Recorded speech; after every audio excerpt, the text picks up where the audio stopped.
ada banyak pelajaran yang saya dapat untuk kurban kali ini, terutama ningkatin skill set, keterampilan menyembelih hewan kurban. Menyembelih sapi ternyata nggak mudah ya. Jadi kasihan sapinya, jadi agak lama matinya gara-gara penyembelihannya tidak sempurna.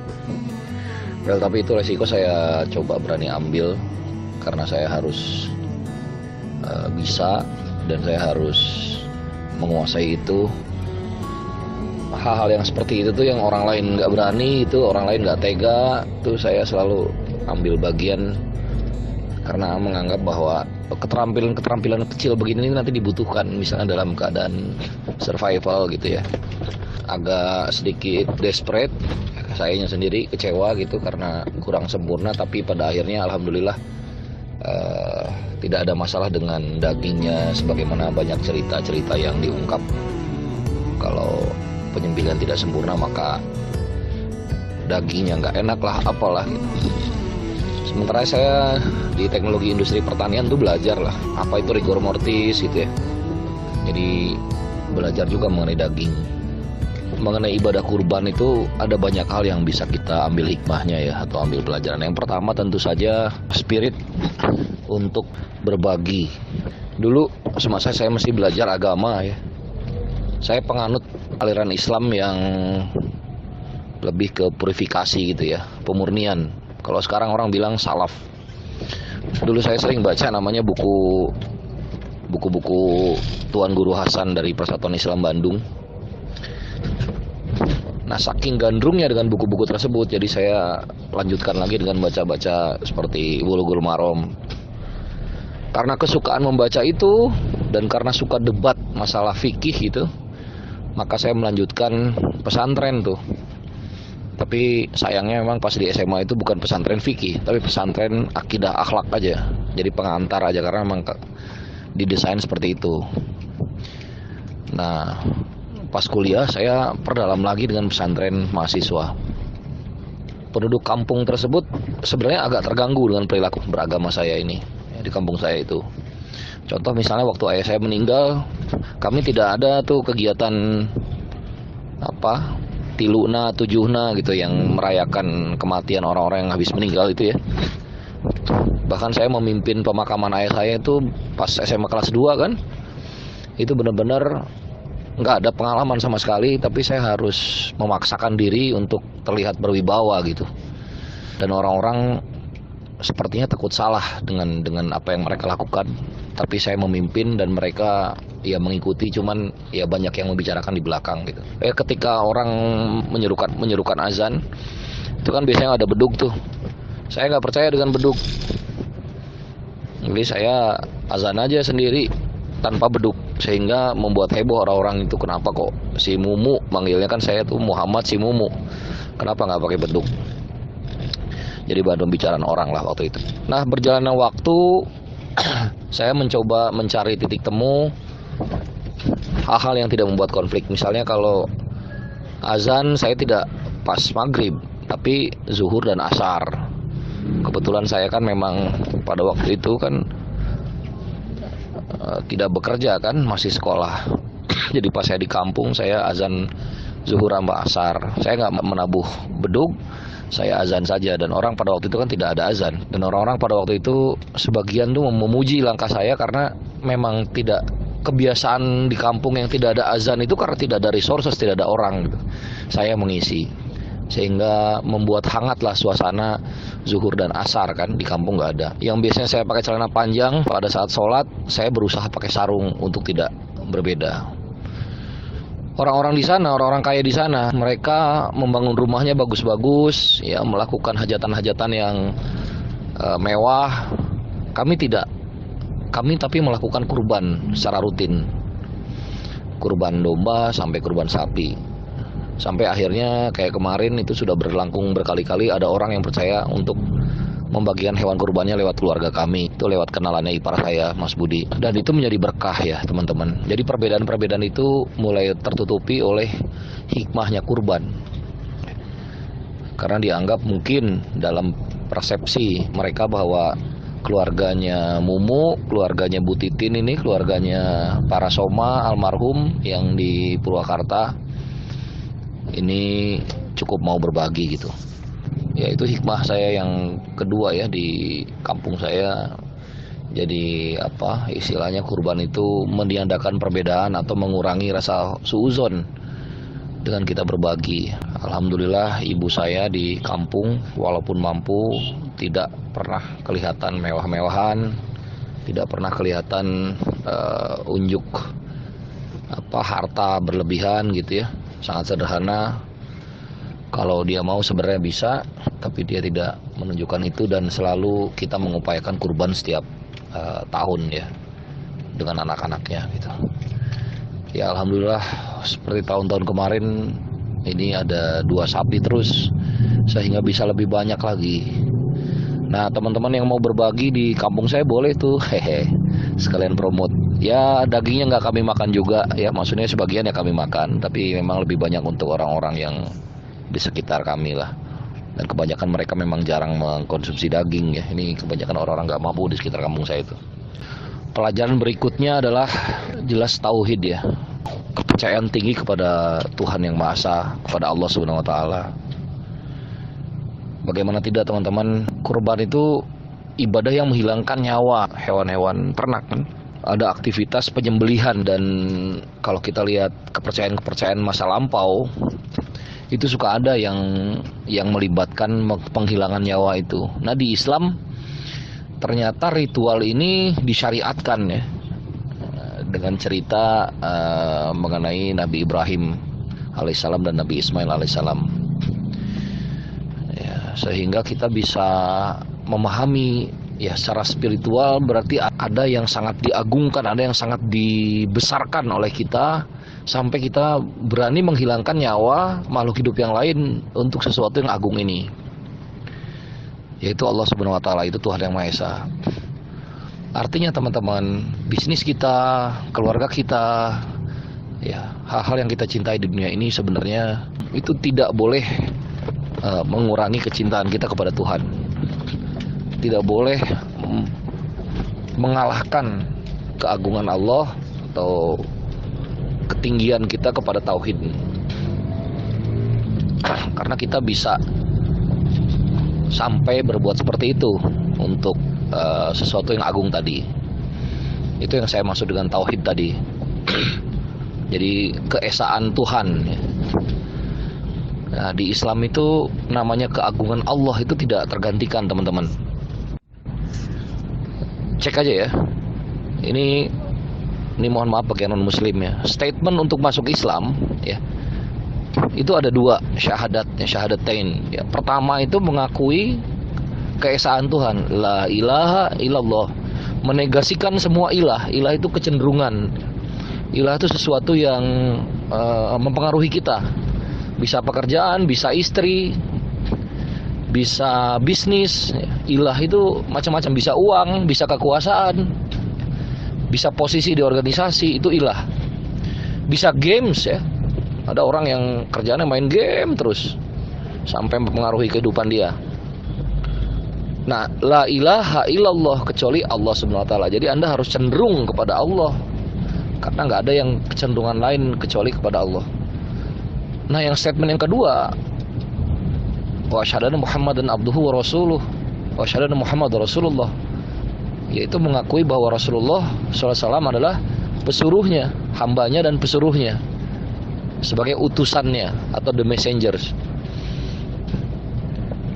Nah ini seperti menegasikan antara Islam dengan Kristen ya. Kalau Kristen kan tidak mengakui Nabi Muhammad sampai ke Nabi Isa alaihissalam, dan Isa juga dianggap, ada yang sebagian yang menganggap Tuhan, ada sebagian yang menganggap Nabi gitu ya. Di Islam itu cukup mengakui Nabi Muhammad sebagai utusannya atau the messenger atau Nabi gitu, maka Anda sudah Islam. Kalau kita cek ya, dalam sholat yang namanya sholawat di tasyahud, Anda akan baca deh, Allahumma sholli ala Muhammad wa ala ali Muhammad kama sholaita ala ali Ibrahim wa ala ali Ibrahim. Artinya apa? Artinya ada 2 sholawat kepada Nabi. Nabi itu diduakan dalam sholat kita. Jadi kita mendua pada Nabi. Nabi Muhammad disebut pertama, terus Nabi Ibrahim yang kedua. Tapi kepada Allah, kepada Tuhan itu tidak ada duanya. Ya. Jadi di sini pentingnya fokus, pentingnya tauhid. Pelajaran saya selama hidup ya teman-teman, saya pelajari karakter orang gitu, bagaimana dia bahagia atau enggak. Intinya menurut saya sih akhirnya itu ada pada ketauhidan. Bagaimana orang tersebut bisa cenderung kepada yang maha tunggal atau enggak gitu. Kalau enggak, dia akan galau deh. Mau sebahagia apapun kelihatannya gitu, mau sehebat apapun penetrasinya di organisasi, mau sekuasa apapun, kalau dia tauhidnya enggak kuat, itu akan terdeteksi kok. Dia takut bisnisnya jatuh, dia takut sama istrinya, dia takut oleh pertemanannya. Once dia tauhidnya nggak berakar, berurat akar ya, dia akan insecure, dia akan ngerasa nggak aman dalam hidupnya gitu. Sementara orang-orang yang tauhidnya kuat itu dia akan tenang, confidence level itu paling tinggi gitu.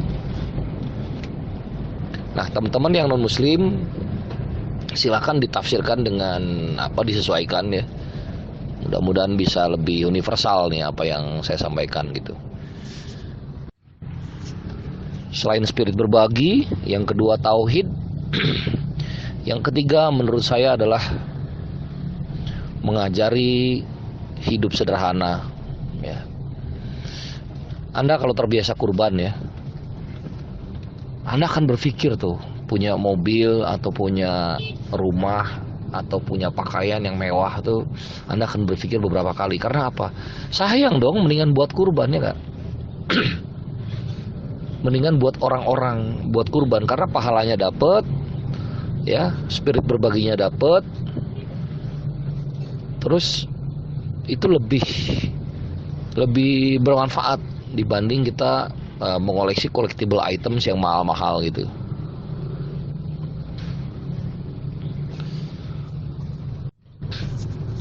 Yang keempat menurut saya penegasan ya, penegasan mengenai jalan hidup Islam. Teman-teman, ada beberapa orang ya di dunia ini, di belahan dunia ini sekarang nggak mau makan daging loh ya. Mencoba memberikan satu pemahaman bahwa daging itu apa, jahat lah apalah gitu ya, orang-orang vegan ya. Nah Islam dengan tradisi yang terus menerus dan syariah kurban ini itu melawan itu dengan bukan hanya opini tapi juga action yang terus menerus dijaga ketat. Dengan melakukan ini maka ini penegasan sebuah jalan kehidupan, sebuah way of life, bahwa daging itu baik kok buat manusia ya. Daging itu penuh gizi ya. Dengan pengembangbiakan yang baik terhadap hewan ternak ya, sesuatu itu sangat bermanfaat ya. Dan dia mendrive industri, pohon industrinya ya. Jadi dari mulai ternak, slaughterhouse, rumah pemotongan hewan, industri kulit ya, itu mengenerate banyak sekali ekonomi. Nah dengan kegiatan kurban setiap tahun, maka itu akan banyak pembahasan secara dari media, dari sudut yang menarik ya, dari sisi manapun industri yang terkait dengan hewan kurban ini ya. Bisa membahas masalah masalah dagingnya, bisa membahas masalah kulinernya, dari kulitnya ya kan, bulu-bulu domba jadi wool gitu ya. Terus juga industri kulit sapi sampai ke beduk tuh, sampai ke tas-tas perempuan gitu. Banyak hal.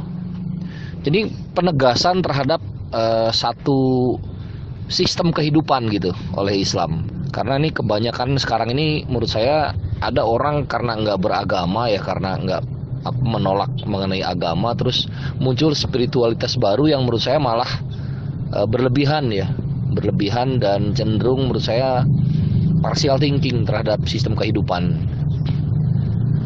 mencoba mengharamkan aksi penyembelihan gitu, tapi diem kalau ada aksi kerusakan terhadap manusia oleh manusia yang lain gitu ya. Mencoba sok ahli lingkungan gitu, sok animal welfare, tapi hipokrit gitu dengan hal-hal yang seperti itu gitu ya. Misalnya ini pembantaian massal, digambarkan seolah seperti itu. Padahal yang diserang sebenarnya bukan pembantaian, tapi Islam yang diserang. Nah ini kurban ini menurut saya penuh terhadap jalan hidup yang tadi, dan ya kita nggak perlu sampai baper atau panas dengan hal yang seperti itu ya, karena hal yang seperti itu selalu ada. Orang-orang yang beriman dan teman-teman non muslim yang support ini banyak loh. Kawan-kawan saya di HIPMI itu, walaupun dia non muslim, dia kurban. Ini pebisnis sih keren, jadi bisa masuk dengan ritual-ritual seperti ini daripada berdebat nggak jelas gitu. Bagaimana dia bisa kontribut terhadap komunitas. Setelah tadi saya jelaskan mengenai manfaat atau hikmah kurban, yaitu pertama berbagi, yang kedua tauhid, yang ketiga ketegasan terhadap sebuah konsep atau sistem thinking dalam Islam. Berikutnya memperkuat peradaban Makkah ya. Itu yang saya perhatikan dari kurban itu. Makkah itu dengan umroh dan hajinya itu merupakan satu industri tertentu. Coba Anda perhatikan ya. Orang datang ke sana itu, maka itu traveling industri yang sangat-sangat hebat ya. Nggak ada yang mengalahkan, coba aja. Agama mana dan titik spot religius mana yang bisa mengalahkan Mekah? Saya pikir nggak ada tuh. Dengan adanya Idul Kurban ini, Idul Adha, yang mana di Mekah itu jauh lebih ramai dibanding Idul Fitri ya, dan puncak perayaannya itu lama sekali ya. Ada, bayangkan ya, ada puasa Tasu'a, Asyura, tanggal 1 sampai 10 itu diiming-imingi ini umat Islam dengan ibadah yang berkali-kali lipat diganjar, dan saat itu juga oleh Allah Subhanahu wa taala. Itu ya. Jadi dari tanggal 1 itu udah di drive tuh pikiran umat Islam supaya beraktivitas ya. Udah masuk tanggal 10 Zulhijjah itu hari raya Idul Adha ya. Dimana sebelumnya diajarin juga puasa tuh, baik Tasyua atau Asyura. Setelah itu baru 10 Zulhijjah ya. 11, 12, 13 Zulhijjah itu hari tasyrik. Hari tasyrik itu hari menjemur dendeng. Pada hari-hari tersebut Anda masih boleh kurban tuh. Kalau di kita di kampung ya, kayak di kampung saya ya, yang kurban paling saya dan orang-orang itu lagi. Satu hari itu udah habis yang kurban, nggak ada lagi. Nah, tadi saya dari pesantren anak saya di Madinatul Quran di Depok, masih ada tuh ritual menyembelih. Sapinya saking banyaknya ya, dan yang dibagikan mungkin nggak terlalu banyak ya. Jadi tenaga dikerahkan semua, termasuk santri yang senior mungkin. Memotongnya juga tadi ada yang pakai apa tuh yang buat belah triplek blok kayu itu. Ya nggak selesai itu, mungkin besok masih lanjut. Nah itu jadi berkah tuh di pesantren ya. Itu menurunkan tingkat suuzon orang pada pesantren kan dengan adanya kurban begitu. Jadi teman-teman yang terakhir ini mengenai legacy dari sebuah tempat ibadah yang bernama Makkah, di mana di situ ada Ka'bah, distimulasi oleh Idul Kurban ini menjadi sebuah destinasi wisata religi kalau dalam bahasa sekuler ya. Kalau dalam bahasa Islamnya ya kan kewajiban ya, bukan wisata, spiritual ibadah yang membutuhkan traveling. Teman-teman doakan saya belum pernah sama sekali menginjak Mekah. Ibu saya mungkin udah 3 kali tuh. Saya salut sama ibu saya itu. Nah, ini menjadi sebuah kerinduan bagi orang-orang yang melakukan kurban tapi belum ada rezekinya atau belum ada waktunya, atau istilah anak-anak sekarang, ibu-ibu bapak, orang-orang tua itu belum ada undangan untuk ke sana. Kita doakan mudah-mudahan kita dipermudah semua yang muslim untuk melakukan ibadah haji dan umroh ke sana ya teman-teman. Saya kira itu teman-teman perspektif saya mengenai Idul Adha atau Idul Kurban 1440 Hijriah tahun ini. Banyak sekali yang saya rasakan ya, terutama perubahan pada diri saya sendiri. pada tahun ini, bulan-bulan ini, alhamdulillah Allah memberikan kesempatan saya untuk hidup, dan sepertinya memasuki usia 40 lebih ini saya lebih menerima segala kekurangan yang saya punya, lebih bisa memanage arah hidup saya kemana gitu, dan juga bisa lebih sayang terhadap orang-orang yang harus saya sayangi pada tujuan-tujuan yang lebih mulia lagi gitu. Pada akhirnya teman-teman, bisnis entrepreneur itu dilakukan sesuai dengan passion kita sebagai harapan untuk memberikan value kepada market. Target-target tadi, ya, target saya yang cukup tinggi gitu dalam kehidupan akhirnya bisa ditenangkan dengan hal yang sifatnya spiritualitasnya kita ya. Jadi kalau kita terlalu memaksakan diri, kita malah rusak jiwa dan nurani kita. Tapi kalau kita melaksanakan itu dengan rasa cinta, dengan effort yang baik, dan rasa syukur dan sabar, akhirnya walaupun kelihatan jalan di tempat, Allah selalu kasih jalan. Ini yang saya rasakan, dan ini yang membuat saya selalu semangat untuk terus berbagi kepada teman-teman. Saya doakan teman-teman untuk terus aktif berkarya sesulit apapun yang kita hadapi, teman-teman. Insya Allah jalan itu selalu terbuka di depan mata, asalkan kita selalu positif, ya, selalu bermanfaat untuk orang-orang di kiri kanan kita, ya, orang-orang yang mencintai kita, orang-orang yang menjadi tumpuan hidup kita gitu. Semakin banyak yang tergantung pada kita, maka hakikatnya kita butuh semakin tergantung kepada Allah Subhanahu wa taala, kepada Tuhan Yang Maha Esa. Sebagai pebisnis, Anda harus menggantungkan pada yang kuat. Itu natural. Kita bisnis menggantungkan pada komisaris, dewan direksi yang kuat ya. Begitu juga ada kehidupan ya. Tanggungan-tanggungan kita ini menggantungkan diri pada kita, sehingga kita harus kuat ya. Bahasa saya dalam beberapa sharing sebelumnya, orang lain yang curhat ke kita, ya kita yang curhatnya ke Tuhan ya. Kita harus sebisa mungkin lebih banyak berkontemplasi, memeriksa diri sebelum kita dikoreksi oleh orang lain. Sekian teman-teman, mudah-mudahan bermanfaat. Assalamualaikum warahmatullahi wabarakatuh.